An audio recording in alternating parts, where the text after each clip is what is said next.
అందమైన అబద్ధంతో స్టార్ట్ అయింది. మా ప్రొడ్యూసర్ కాఫీ అంటే చాలా ఇష్టం. నా పెంట్ హౌస్కి పిలిచి మంచి కాఫీ ఇచ్చాను ఆయనకి.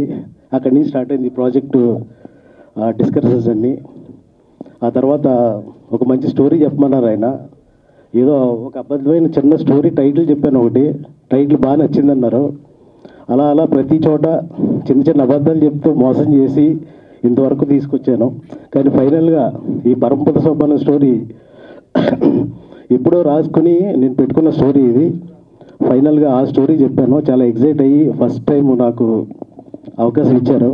Thank you so much sir. Shivaprasad గారు మా జర్నీ ఇంచుమించుగా ఒక 13-14 ఇయర్స్ నుంచి, అప్పటి నుంచి ప్రతిదీ డిస్కస్ చేస్తూ కష్టసుఖాల్లో కలిసి ఉంటూ అన్నీ హ్యాపీగా ఫైనల్గా ఈ ప్రాజెక్ట్ ఒకటి ఆయన ప్రొడ్యూస్ చేయడం జరిగింది. నాకు అవకాశం ఇచ్చినందుకు చాలా thank you so much sir. Next hero గారు అయితే నాకు బాగా కోఆపరేట్ చేశారు. Single shot single take artist అని చెప్పొచ్చు ఒక విధంగా.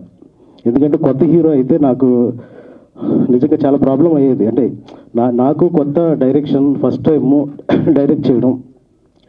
సో చాలా కోఆపరేట్ చేశారు హీరో గారు.